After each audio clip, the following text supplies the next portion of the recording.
Bismillahirrohmanirrohim. Alhamdulillah va salatu vassalamu ala rasulillah. Durusul balog'a kitobidan ilmul ma'anini tugatgandik, alhamdulillah, va oxiridagi xotimaga kelgandik. O'zi ilmul ma'ani bo'limi nimani o'rgatardi bizga? Holat taqozosiga mos keladigan arab lafzlarni o'rgatardi bizga. Mana endi xotimada shu zohiran holat bir narsani taqozo qilib tursa, botindagi boshqa bir sabab uchun ana shu zohirdagi taqozodan botindagi taqozoga o'tishlikni o'rgatadi. Ya'ni o'zi aslida balog'iga ko'ra mana bunday yurish kerak edi, lekin mana bunaqasiga yurvordik, buni ham bir sababi bor deydigan ba'zi o'rinlarni gapirib o'tadi mualliflarimiz. Al-xotimatu fi ixrojil kalami ala xilafi muqtado zohir. Zohir taqozo qilgan narsani xilofiga ko'ra kalomni chiqarishlik. Irodul kalami ala hasabi ma taqaddama min al-qawaidi yusamma ixrojul kalam ala muqtado zohir. Yuqorida o'tgan qoidalarga ko'ra kalomni yurgizishlik, kalomni zohirdagi taqozoga ko'ra yurgizishlik hisoblanardi. Endi ba'zida holatlar ana shu zohirdagi taqozodan, zohir taqozo qilgan narsadan boshqaga o'tishlikni talab qiladi, keltirib chiqaradi deyaptilar. Vaqat taqtadil ahvalu al-udul an muqtada zohir. Ba'zida shu muqtada zohirdan boshqaga o'tishlikni holatlar taqozo qilib qoladi. Va yuradul kalamu ala khilafihi fi anwa'in maxsusah. Va gaplarimiz maxsus navlarda ana shuni xilofiga ko'ra keltiriladi. Ya'ni zohir taqozosini teskarisiga keltiriladi. Shulardan biri masalan tanzilul alimi bi faidatil xabari aw lazimiha manzilatal jahili biha. Olim kishini johil manzilatiga, makonatiga tushirib qo'yishlik. Xabarni foydasi uchun yoki uni lozimi uchun. Uni foyda nima, lozim nima, yuqorida ilmul ma'anining boshida o'rgangandik. Gapiruvchini maqsadiga qarab foyda yo lozimga ajralishligini o'tganmiz. Xullas, birinchi turimiz biluvchi odamni go'yo bilmasvoyga chiqarib, bilmaydigan odamga tushuntirgandek gapirishlik. Li'adami jarayanihi ala mujabi ilmihi. Ilmini mujabiga ko'ra yurmayotganligi uchun. Ya'ni biladigan odam bunaqa ishlar qilmas edi. Lekin bilmagan odamdek amal qilganligi uchun biz uni xuddi bilmasvoy odam gapirgandek gapiramiz. Fayulqa ilayhi al-xabar kama yulqa ilal jahil. Unga xabar xuddi johil odamga gapirgandek gapiriladi. Masalan, bitta odam aroqni haromligini biladi 100%, hatto oyatlar, dalillarigacha biladi. O'sha odamga "Voy inson, Alloh taolo aroqni harom qilgan. Bilib qo'y" deymiz. U odam biladi, juda ham bizdan yaxshi bilishi mumkin. Lekin o'sha bilimiga ko'ra amal qilmayapti masalan. Ka qawlika liman yu'zi abahu, xuddi otasiga ozor beradigan odamga gapirganing kabi. Bu otang deb qo'yamiz. Bilmaydimi otasiligini? Biladi, lekin otasiga qiladigan muomalani qilmayotganligi uchun go'yo bilmayapti bu o'zini otasi ekanligini biz unga o'rgatib qo'yapmiz. Demak, holati zohiri o'zi hamma bilib turibdi bu otasiligini, lekin xuddi bilmayotgandek zohirni xilofiga ko'ra yurdik. Yana zohirni xilofiga ko'ra yurishlikka misol tanzilu g'oyril munkiri manzilatal munkiri. Inkor qilmayotgan odamni inkor qiluvchini darajasiga tushirib qo'yamiz. Munkir xoli zehnlarni yuqorida o'tganmiz avvalgi darslarimizda. Iza laha alayhi shay'un min alamatil inkar. Agar u insondan inkor alomatlaridan biror narsa ko'rinib qolsa, zohir bo'lib qolsa, laha degani demak zohiro degan ma'noda. O'zi inkor qilmaydi-yu, lekin qiliqlari, ba'zi o'z tasarrufotlari xuddi inkor qiladigan odamdek bo'lyapti. Demak, o'sha odamga gapimizda ta'kidlardan foydalanib, kuchaytirib, qasamlardan foydalanib gapiramiz. Vaholanki u jim turgan bo'lishligi mumkin inkor qilmasdan. Masalan, bir bola ertaga dadasi safardan kelishini biladi, lekin uylarni yoyib tashayapti, yig'ishtirmayapti.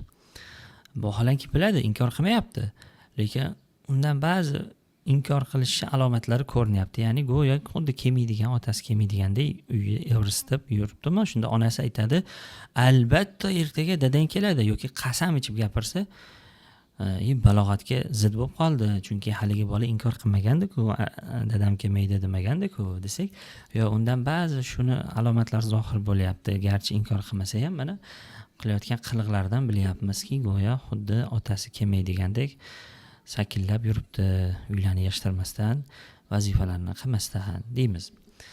Fayuakkidu lahu, shu bilan ta'kidlab gapiradi gapini.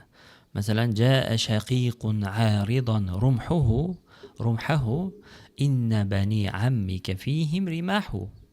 Shaqiq nayzasini ko'ndalang qilib, ya'ni nayzasini ko'rsatib keldi.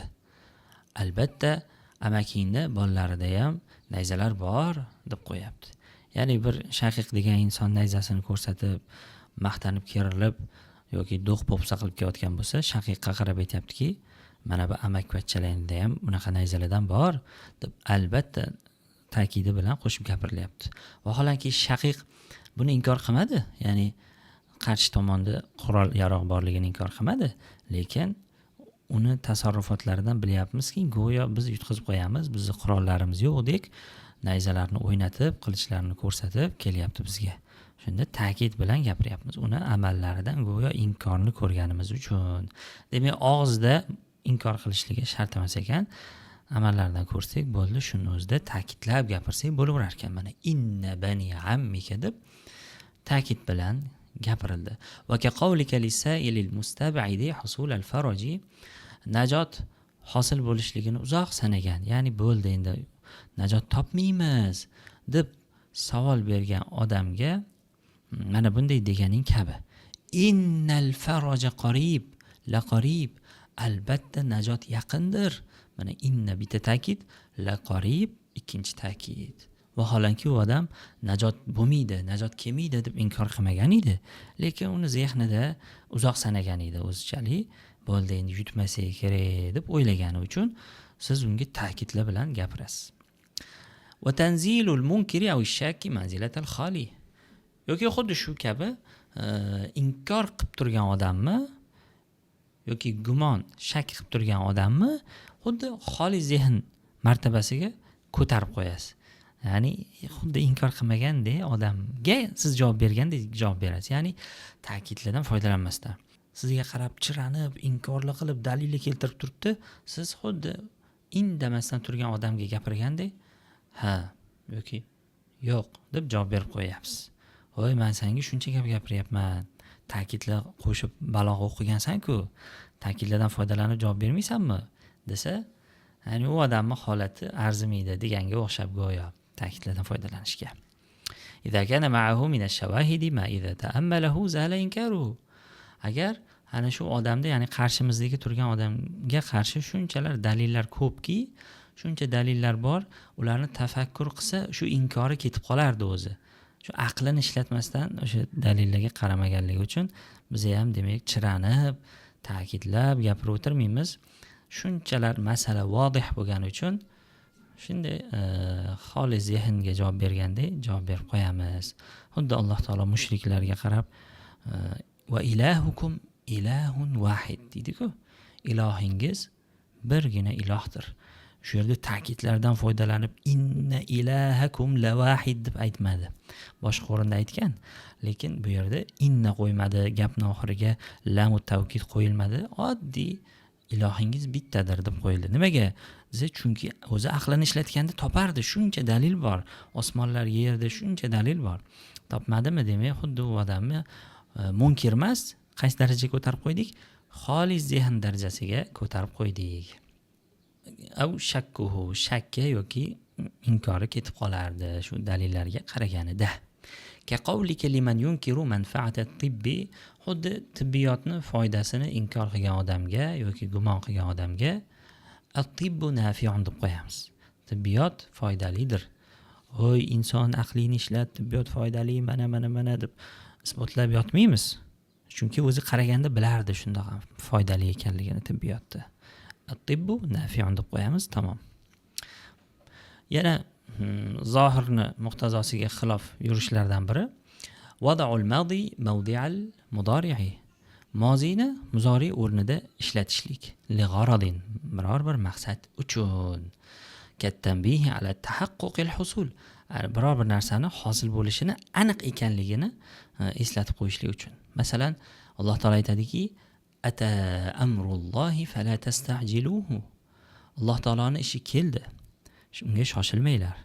Ya'ni qiyomat, hisob, savol, javoblar keldi deb qo'yapti, vaholanki hali kelmadi. Lekin nimaga o'tgan zamonda ishlatildi? Ata deb qo'ydi, ya'ti deyilmadi. Chunki aniq keladi deganida. Xuddi boshqa bir oyatda qad aflahal mu'minun deydi Alloh taolo. Mo'minlar najot topdilar. Hali najot topmadik, ustimizda shuncha musibat bor, kofirlar shuncha bizga aziyat, ozorlar beryapti-ku desa, mo'minmisan, demak aniq najot topasan. Oxiri baribir najot bo'ladi degan ma'noda o'tgan zamonda kelgan. Qad aflaha deb o'tgan zamon siyg'asida bergan Alloh taolo. Nima uchun ekan? At-tanbih ala tahaqquqil husul. Shu narsa aniq bo'ladi degan ma'noda o'tgan zamonda ishlatiladi. O'zimizda ham bor bu narsa. Sen shuni qildingmi? Ha, bo'ldi, uxlabsan deymiz. Bo'ldi, pishibsan deymiz. Yoki o'lding deb qo'yamiz-ku, hali o'lmagan u odam. Ha, bo'ldi, o'lding sen. Bu degani aniq o'lasan deganida, kelasi zamonda aniq bo'ladigan ishlarga demak o'tgan zamon siyg'asi ishlatilar ekan.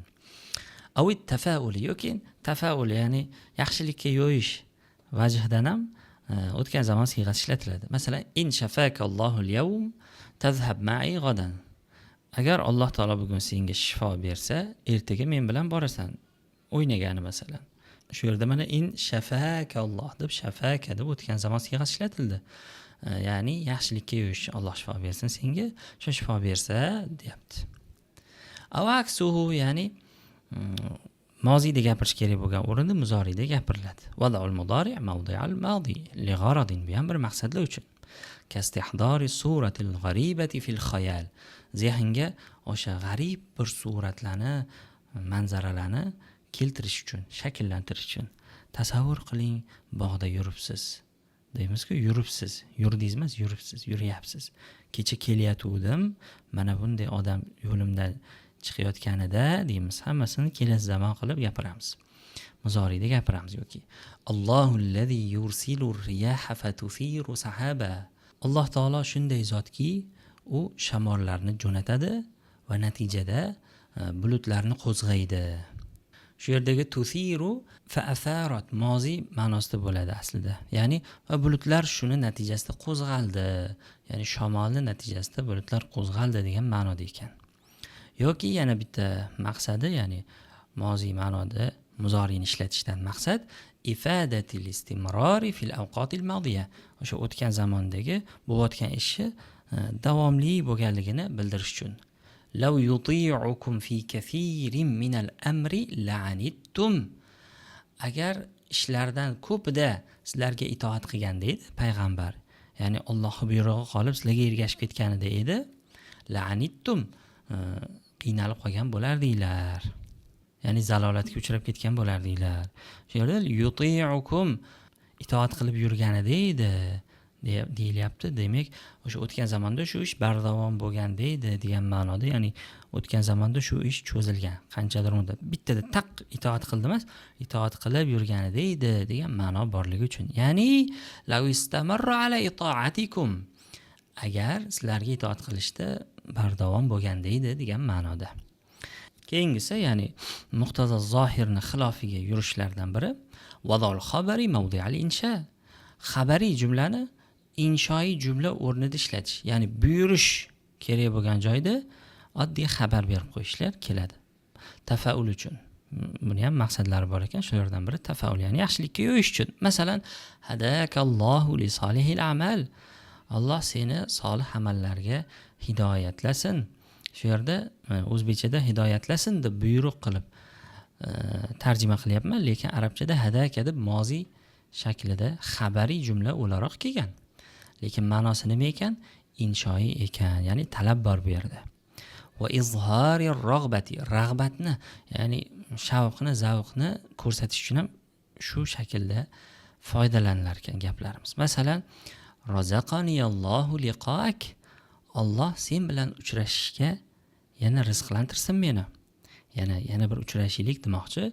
Shu yerda razaqani deb xabar tarzida keltirilyapti gap. O'tgan zamon shaklida berilyapti, lekin maqsadi nima ekan? Uchrashaylik yana demoqchi. aslida maqsad inshoiy jumla. Val ihtirozi an suratil amri ta'adduban, yoki hozir inshoiy qilib buyurib yuborsam odobsizlik bo'lib qoladi deb odob saqlash uchun amr suratidan chetlanib mana shunaqa o'tgan zamon shaklida yoki xullas xabar shaklida gapni keltirish. Masalan, yanzuru mavlaya fi amri, Mavloyim xo'jayinim mana shu ishga qaraydilarmi deymiz, o'zimizda ham qaraydilar deb go'yo oldiga bir hujjatlarni olib kelib aytyapti. O'zimizda ham oshga qaraymiz, oshdan olamiz deb o'tgan zamon siyg'asida beramizda, ovqatdan olamiz, qani ovqatdan olamiz deymiz. Oling deyish sal odobsizroq bo'lsa, kattaroq insonlarga yoki o'zimiz juda ham yaxshi ko'rgan, hurmat qilgan insonlarga shunaqa xabariy jumla ko'rinishda beramiz, talabiy emas. Lekin ma'nosi talab bo'ladi, ya'ni ol degan ma'noda. Yoki aksi bo'ladi. Ya'ni xabariy jumla berish kerak bo'lgan o'rinda talabiy jumla, inshoiy jumla berib yuboriladi. Wad'ul insha mawdi'al xabar li gharadin. Buni ham bir o'ziga xos maqsadlari bor. Ka izharil aynayati bi shay, biror narsaga e'tibor kuchaytirish, ko'rsatishlik uchun. Qul amara robbi bil qisti va aqimu wujuhakum 'inda kulli masjidin. Ey Muhammad, sen ayt. Robbim adolatga buyurdi va yuzlaringizni har namoz vaqtida yuzlaringizni qoyim qiling. Ya'ni namoz o'qinglar namoz vaqtida deyilyapti. O'zi aslida jumlani oqimi qanday ketayotgandi? Qul ayt. Robbim adolatga buyurdi va har namoz vaqtida yuzlaringizni qoyim qilishga buyurdi bo'lish kerak edi. Amara robbi, bu jumla xabariy bo'ldi. Undan keyingisi bo'lsa inshoiy bo'lib ketdi. Lam yaqul va iqomati wujuhikum demadi. Ya'ni amara robbi bil qisti va iqomati wujuhikum bo'lganda ikkala tomoni ham vovdan oldingisi ham vovdan keyingisi ham xabariy jumla bo'lardi. Lekin undan oldingisi xabariy bo'lib turib, vovdan keyingisi inshoiy bo'lib ketdi. Mana buyurardi Alloh taolo va aqimu deb. Nima uchun bunaqa bo'ldi desa, inayatan bi amri solah. Namoz ishini inoyati uchun, ya'ni namoz muhimroq bo'lganligi uchun. Yani adolat qilinglar va namoz o'qinglar. Namoz o'ta muhim ish bo'lgani uchun bu yog'i xabariy bo'lgan bo'lsa, bu yog'ini inshoiy qilib aytdi Alloh taolo. Yana bir maqsad, ya'ni xabariy jumla kelish o'rniga inshoiyni keltirib yuborishdan yana bir maqsad at-tahashi an muwazzati lahiqi bis-sabiq. Keyin kelgani jumla, ya'ni keyin kelgan jumla oldingisiga teng bo'lib qolishligidan chetlanish uchun, ya'ni ikkalasi bir xil bo'lib qolmasligi uchun. Qala inni ushhidulloha va ashhadu anni bari'un mimma tushrikun. Hud alayhissalom qavmiga aytayaptiki, qala inni ushhidulloha, men Allohni guvoh qilaman, va ashhadu, va sizlar ham guvoh bo'linglarki, men sizlar shirk keltirayotgan narsalardan bezorman, pokman. Baroat e'lon qildim deyilyapti. Shu yerda mana e'tibor bering. Inni ushhidulloha, men Allohni guvoh qilaman va sizlarni guvoh qilaman demadida Hud alayhissalom. Balki Allohni guvoh qilaman va sizlar ham guvoh bo'linglar deyildi. Alloh taolo bilan haligi qavm teng bo'lib qolmasligi uchun, maqomda bir xil bo'lib qolmasligi uchun inni ushhidulloha va ushhidukum demadi. Vashhadu deb boshqacha siyg'ada keltirdi. Birinchisi demak xabariy jumla, keyingisi ham xabariy bo'lish kerak edi, ya'ni muqtado zohirga ko'ra, lekin uni xilofida keldi. Nima uchun? Teng bo'lib qolishligidan chetlanib. Lam yaqul va ushhidukum demadi, tahashiyan an muwazati shahadatihim bi shahadatillah. Ularning guvohligi Allohning guvohligi bilan bitta maqomda teng bo'lib qolmasligi uchun.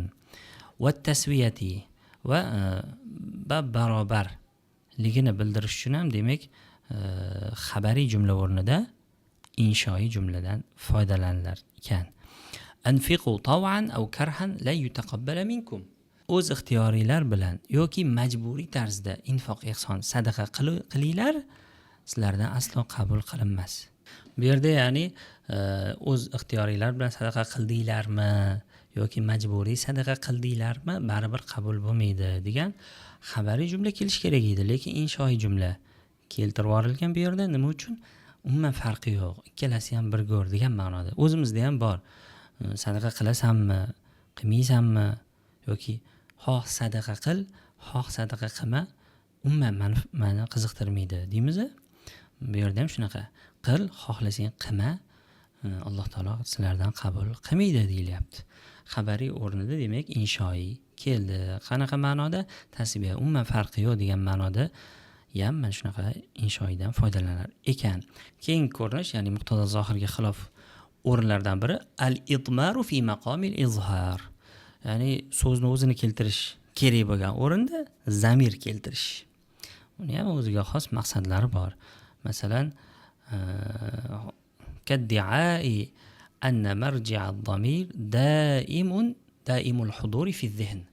Zamir qaytib boradigan o'rin har doim meni zehnimda bor degan da'vo kabi. Ya'ni ismini aytmaydi-da, u zot deb gapiraveradi, go'yo zehnimda turibdi deb o'sha odam deganga o'xshab. U zot deydi, ismini ayta qolmayapti. Shoirni mana bu gapiga o'xshab abatil visala makhafatar ruqabai va atatka tahta madari'iz zalmai. Nazoratchilar, kuzatuvchilardan qo'rqqanligi uchun visolni, uchrashuvni rad qildi, uchrashuvdan bosh tortdi va zulmat kiyimlari ostida keldi senga. Ya'ni qorong'i paytda o'zi keldi. Kunduz uchrashmayman dedi, kech bo'lganda o'zi keldi deyilyapti. Shu yerda mana abat va atat fe'llarni foili aytilmayapti. Go'yo zehnimda turibdi o'sha qiz, zehnimda ayol kishi, ya'ni ismini aytib o'tirmayapti. Go'yo har doim zehnimda degandek. Al-fa'il damirun lam yataqaddam lahu marji'. Mana bu abat, atat fe'llarining foili shunday bir zamirki, taqdirdagi hiya, ya'ni undan oldin qaytadigan joyi yo'q vaholanki. Ya'ni u qizni ismi o'tmadi. She'rni tepasini qarasanglar ham topib yo'q ismi. Go'yo zehnimda turibdi degandek. O'zi zohirning taqozosi uni keltirish edi, lekin keltirilmadi. Va tamkin ma ba'da ad-damiri fi nafsi as-sami'. Yoki yana bir maqsad, ya'ni ism o'rniga zamir keltirishdan maqsad eshituvchini nafsida shu zamirdan keyin keladigan narsani yanada mustahkamlash, qaror toptirish uchun, yanada qulog'iga singish uchun, li tashawwuqihi ilayhi, unga yanada qiziqtirish uchun ayta qolmaydi, ismini zamir keltiradi. Li tashawwuqihi ilayhi avvalan, ya'ni uni birinchi qiziqtirib olishlik uchun. Hiya nafsu ma hammaltaha tatahammalu. Shunday bir nafski, unga yuklasang ko'taraveradi har qanaqangi qiyinchiliklarni. Shu yerda mana an-nafsu deb boshlamadi-da, nafs shundayki demadi-da, hiya deb boshladi.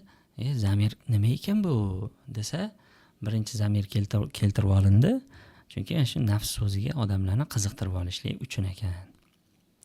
Yoki mana qul huvallohu ahad. Ayt, u Alloh yagonadir. U deganda odamlar sekin kallasini ko'taradi. U kim ekan deb. Ni'ma tilmizan al-muaddab.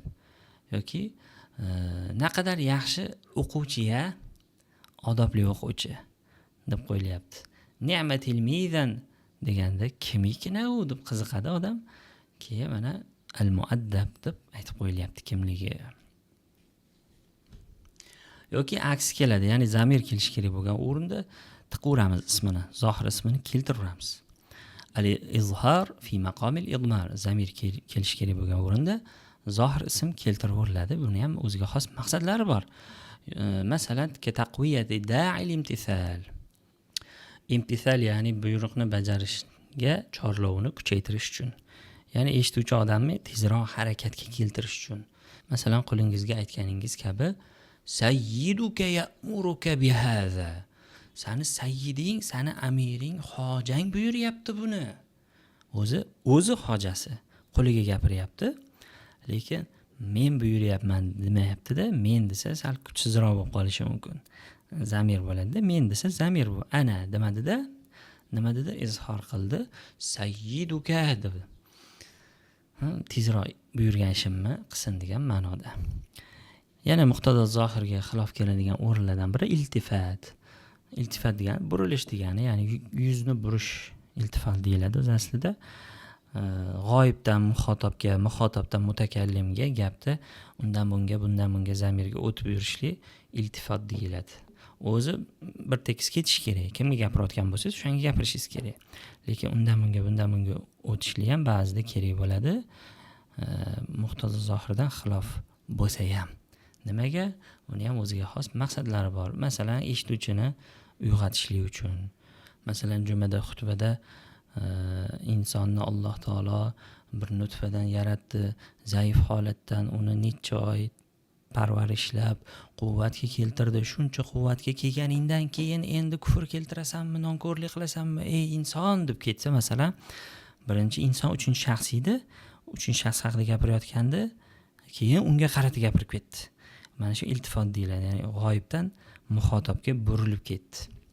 Va huwa naqlul kalami min halati takallum, mutakallim holatidan yoki muxotob holatidan g'aybatga burilish, ya'ni birinchi shaxs, ikkinchi shaxsdan uchinchi shaxsga burilib ketish yoki boshqa holatlarga burilib ketishlikni iltifot deyiladi. Hop, masalan, mutakallimdan muxotobga burilib ketishligiga dalil, misol: "Va ma liya la a'budu allazi fatarani va ilayhi turja'un." Menga nima bo'ldiki, meni yaratgan zotga ibodat qilmasam, vaholanki unga qaytarilursizlar. Shu yerda menga nima bo'ldiki, nima uchun men Robbimga ibodat qilmay, vaholanki unga qaytarilaman-ku, bo'lish kerak edi. Nima uchun ibodat qilmay, unga qaytarilaman-ku deyish o'rniga, nima uchun ibodat qilmayin, vaholanki unga qaytarilasizlar-ku deb va ilayhi turja'un o'zi haqida gapirib turib, ilayhi urja'u emas, ilayhi turja'un deb muxotobga o'tib ketib qoldi.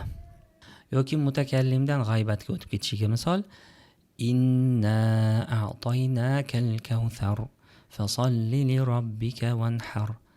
Albatta biz senga Kavsarni berdik. Shunday ekan, Robbingga namoz o'qi va qurbonlik qil. Shu yerda mana biz senga berdik, Kavsarni deb biz berdik deb turib, mutakallimdan Robbingga namoz o'qi va qurbonlik qil deyildi. O'zi aslida nima bo'lish kerak edi? Biz senga Kavsarni berdik, shundoq ekan bizga namoz o'qib, qurbonlik qil bo'lish kerak edi. Lekin birinchi shaxsdan g'aybatga o'tib ketildi. Hop, keyingisi minal xitob ila takallumi. Ikkinchi shaxsdan birinchi shaxsga o'tib ketishiga misol: "Atatlubu wasla robbatil jamali wa qad saqata al-mashibu ala qadali." Go'zallik sohibalarini visolini istaysanmi? Vaholanki chakkamga qarilik sochlar, oq sochlar tushib bo'lgan-ku deyilyapti. Shu yerda qarang, mana muxotobdan boshlab turib, ya'ni go'zallarni istaysanmi deb turib muxotobga xitob qilib turib, vaholanki chakkamga, ya'ni boshimning yon tomoniga oq soch tushib bo'lgan-ku deb o'ziga burilib ketib qoldi. Chunki mana bu yerda ham o'ziga xitob qilganda aslida. Demak, muxotobdan mutakallimga burilib ketish bo'ldi. Nima deyildi bu? Iltifat deyiladi. Va minha, yana bir muqtozo zohirdan burilish navlaridan biri tajahulil arifi. Biladigan odam o'zini bilmasligini yoqib olish, jinnini yoqib olish deymiz o'zimizda. Va huwa savqul ma'lum masaqa g'ayrihi. Ma'lum narsa go'yo boshqacha qilib keltiriladi.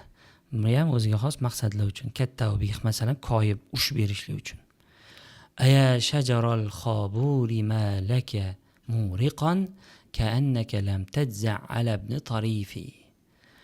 Ey xobur daraxti, muncha sen bargli bo'lib turibsan, barglaringni ochib yozib turibsan, muncha gullaringni o'stirib chiroyli bo'lib turibsan, xuddiki sen Ibn Tarifga sabrsizlik qilmagandeksan. Ya'ni Ibn Tarif degan akasi o'lganda, shoir ayol kishi, akam o'lganiga nimaga sabrsizlik qilib jazavaga tushib barglaringni to'kib olmayapsan, chiroyli bo'lib turibsan, ey daraxt deb daraxtga shikoyat qilyapti go'yo. Bilmaydigandek go'yo. Biz bilamiz-ku, daraxtning nech pulli ishi bor u odamni o'lgani bilan. O'zi ham biladi u ayol, o'zi arifa, lekin bilmasvoyi yoqib olgan. Jinnini yoqib shu daraxtdan so'rayapti, nimaga sen bunchalik yam yashil bo'lib turibsan deb. Endi bu balog'iy uslub bu ham. Biladigan odam xuddi bilmaydigandek. Go'zal uslubi bu ham bir. Yana bir holat, muqtazo zohirini xilofiga ko'ra yurish holatlaridan biri uslubul hakim. Hikmatli uslub deb nomlanadi. Bu nima edi desa, talaqqil muxotab bi g'ayri ma yataraqqabuhu. Sizga xitob qilib turgan odamni u kutganidan boshqacha kutib olishlik. Sizga masalan janjal qilib qanaqandir iborani ishlatsa, xuddi shu gapini qabul qilib olasiz, lekin chiroyli usulda qabul qilib olasiz. Masalan, xo'jayiningiz sizni urushib yotibdi, nimaga sen ishga sovuqqonlik bilan yondashyapsan, kirishmayapsan ishga desa, xo'jayinimiz mana bizga sharoitlar qilib berib, konditsionerlar qo'yib berganingizdan keyin shu sovuqqina bo'lib ishlayapmiz-da deb masalan kutgan tomonidan emas, u nima demoqchi edi? Yaxshi yondashmayapsan ishga, kirishmayapsan demoqchi edi. Siz burib olasiz uni gapini, boshqa kutmagan joydan javob beryapsiz go'yo. Avisaili yoki shunday bir so'rovchini siz qabul qilib olasizki, bi g'ayri ma yatlubuhu, so'ragan narsasi emas, boshqa narsasi bilan qabul qilib olasiz. Tanbihan ala annahu al-awla bil qasd. Tanbih berib qo'yib, nimaga bunaqa qilasiz? Chunki siz tanbih o'laroq ana shu siz bergan javob avlaroq edi maqsad qilishga.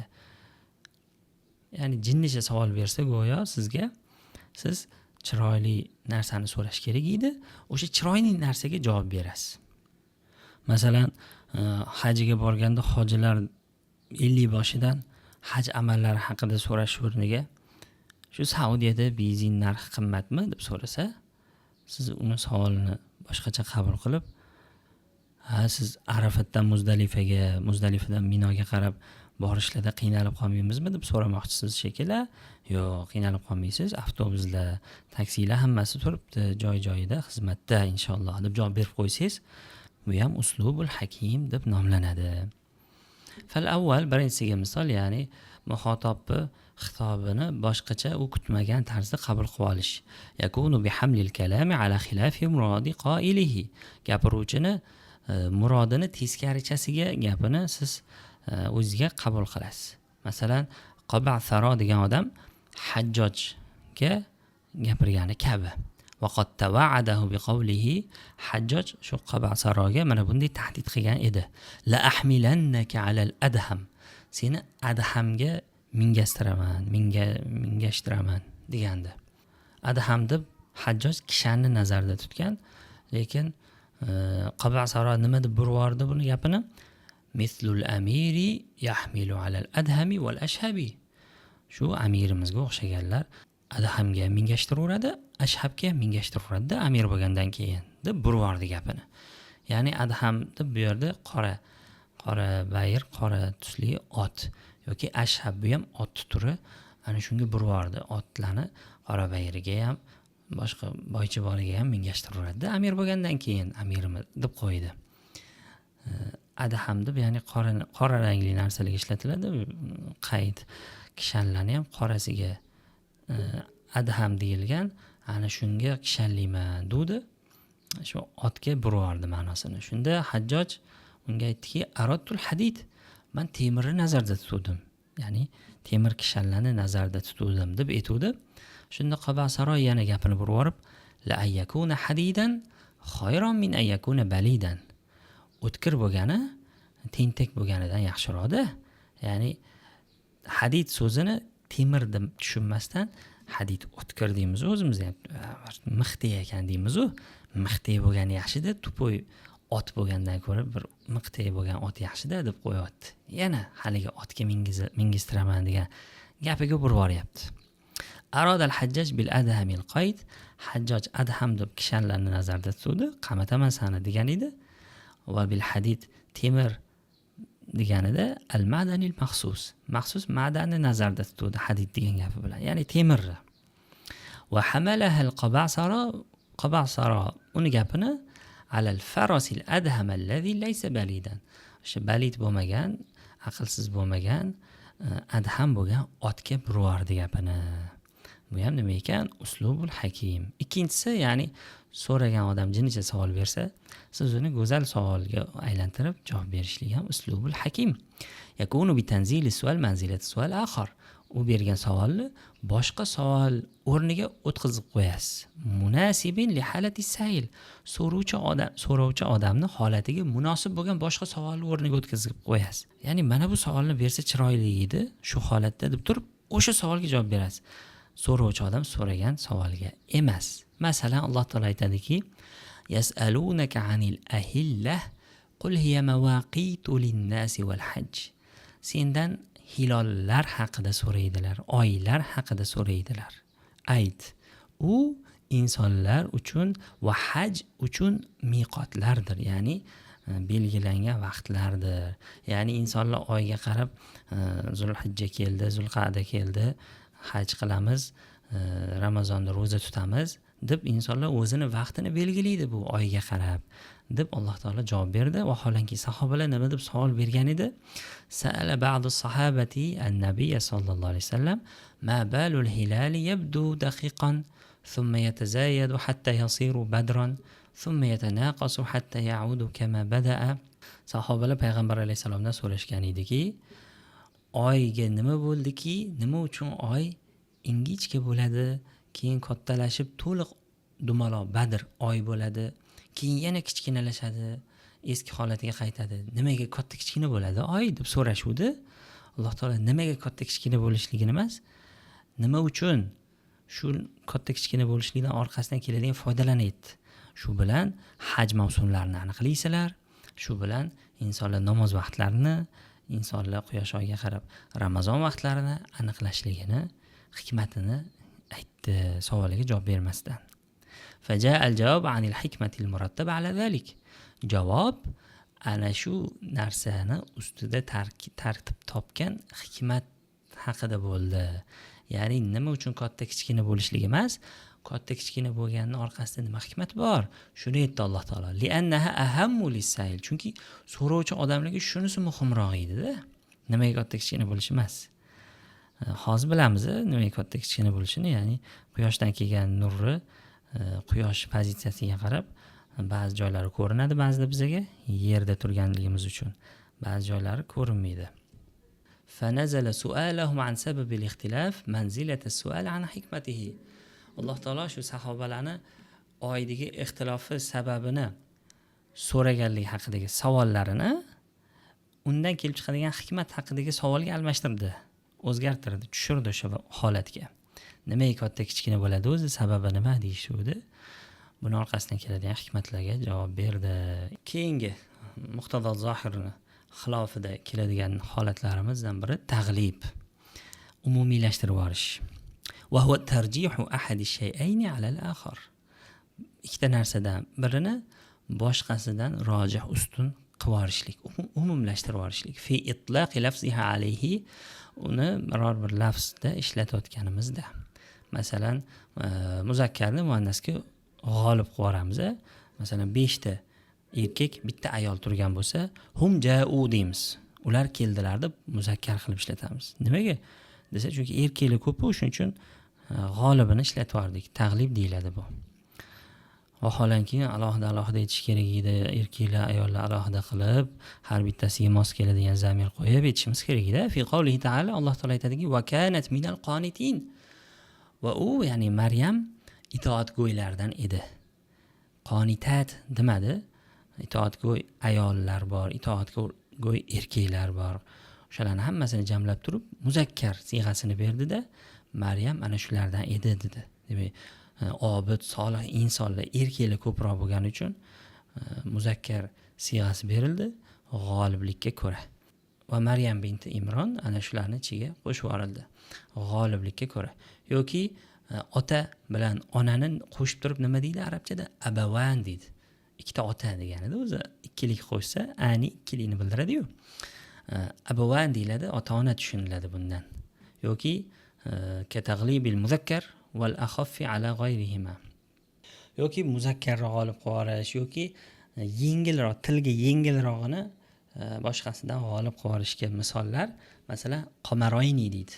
Shams bilan qomari Shams muannas, qamar muzakkar bo'lgani uchun muzakkarni g'olib qilib nima yuborildi? Ikkalasini quyosh bilan oy demoqchi bo'lsa arabchada qamaroyni deydi yoki umaroyni deydi. Abu Bakr bilan Umarni nazarda tutib, ya'ni bu yerda tilga yengilligi e'tiborga olingan.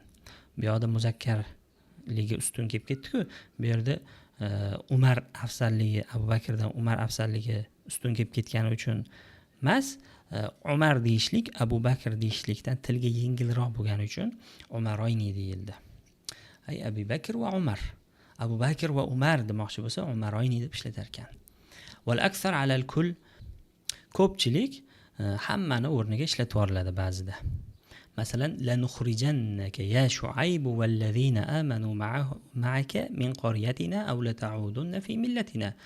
Albatta ey Shuayb, seni va sen bilan birga iymon keltirganlarni chiqarib yuboramiz qishlog'imizdan.